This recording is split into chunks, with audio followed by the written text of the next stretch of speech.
5 signs na ubos na ang pagmamahal mo sa isang tao pero hindi mo alam. Makinig ka para malaman mo. Number 1, ramdam mong mas pagod ka kaysa masaya ka.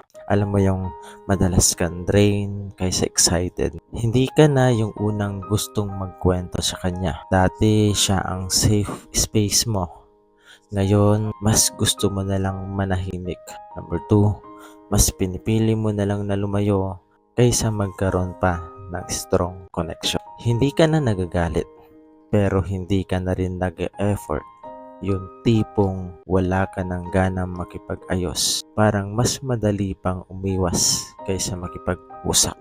Number 3, nahihirapan kang ayusin ang mga problema sa relasyon ninyo.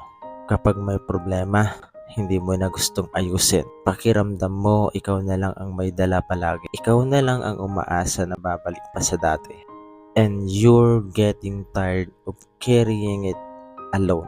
Number 4, concern ka pa sa kanya pero wala ng peace. Hindi na siya yung hinahanap mo kapag pagod ka. At higit sa lahat, hindi na siya ang peace na tinuturing mo. Number 5, i-follow mo ako para malaman mong this doesn't make you a bad person. It makes you honest. Sinasabi mo lang kung ano yung totoong nararamdaman mo. Sometimes love fades quietly, not because you didn't try, but because you change. Darating talaga tayo sa point na mapapagod, and that's normal. Tandaan mo yan. God bless. Paano mo malalaman kung totoong love o attachment lang? Narito ang 4 na signs. Kaya makinig ka para malaman mo. Number 1, kapag love, may peace. Kapag attachment lang, may takot kang mararamdaman. Kapag love, pinipili mo siya kahit okay ka, kahit wala siya. Pero kapag attachment lang, pakiramdam mo hindi ka buo kapag wala siya.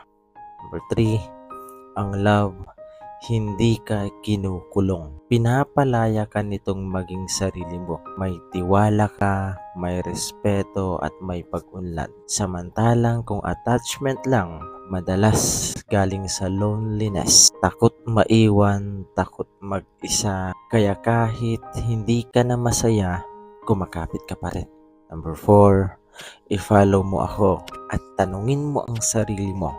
Mahal mo ba siya dahil gusto mo siya sa buhay mo o dahil hindi mo kayang mawala ang pakiramdam na may kasama ka? Kasi ang tunay na pagmamahal ay hindi desperadong pagkapit, kundi kusang pagpili mo araw-araw. Tandaan mo yan. God bless. 8 uri ng lalaki na hindi mo na dapat minamahal para hindi ka magsisi sa huli. Makinig ka para malaman mo. Number 1, huwag kang magmamahal ng isang lalaking nakikipagtiisan sa'yo. Yung kaya kang tiisin kahit alam niyang nagtatampo o galit ka sa kanya. Number 2, huwag kang magmamahal ng lalaking galit din kapag galit ka. Number 3, huwag kang magmamahal ng lalaking minumura ka.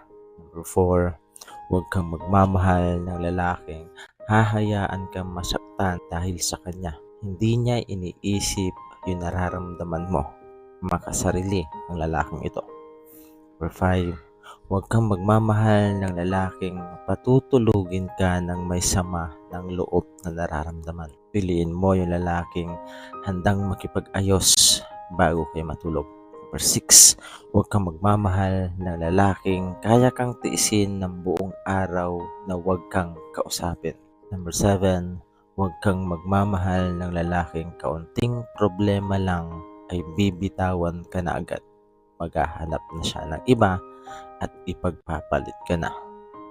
Number 8, i-follow mo ako para malaman mo ang lalaking iniisip mo ngayon habang pinapanood itong video ay hindi karapat-dapat na mahalin. At huwag mo nang mamahalin kasi magsisisi ka lang sa huli. Tandaan mo yan. God bless. 8 signs na red flag ang isang lalaki. Ang red flag ay babala o senyales na may mali o posibleng maging problema lalo na sa ugali ng isang tao, relasyon o sitwasyon, kaya makinig ka para malaman mo. Number 1, walang consistency. Alam mo yung sweet siya ngayon at sa mga susunod na araw o bukas ay ang cold niya nasa iyo. Kapag gusto ka niya, hindi ka niya huhulaan. Lagi mo iyon tatandaan. Number 2, puro salita lang, walang action. Magaling mangako pero walang tinutupad. Hindi effort ang salita, action ang totoong sukatan ng totoong intensyon o pagmamahal ng isang tao. Number 3, ginagawa kang option. Lumilitaw lang kapag convenient sa kanya. Hindi ka priority at reserba ka lang niya. Number 4, walang respeto sa feelings mo. Sasabihin ang drama mo, ang OA mo, ang sensitive mo masyado, lalong-lalo na kapag naglalabas ka o nagrarant ka ng nararamdaman mo sa kanya. Number 5, tinatrato ka ng maayos lang kapag may kailangan. Alam mo yung kapag okay siya, nandyan siya. Kapag ikaw naman yung nangangailangan o kailangan mo siya, bigla siyang nawawala. Number 6, ayaw ng commitment pero ayaw ka rin niyang pakawalan. Gusto ka niya pero ayaw kang panindigan. Makasarili siya at hindi siya seryoso. Number 7, sinisira ang self-worth mo. Pinaparamdam niyang kulang ka. Pinaparamdam niyang swerte ka na sa kanya. Itatak mo sa iyong isipan na ang lalaking totoo, nagbibigay yan ng kapayapaan, peace, hindi palaging confusion. Number 8, i-follow mo ako para malaman mong ang red flag ay hindi inaayos, kundi iniiwasan. Tandaan mo yan. God bless.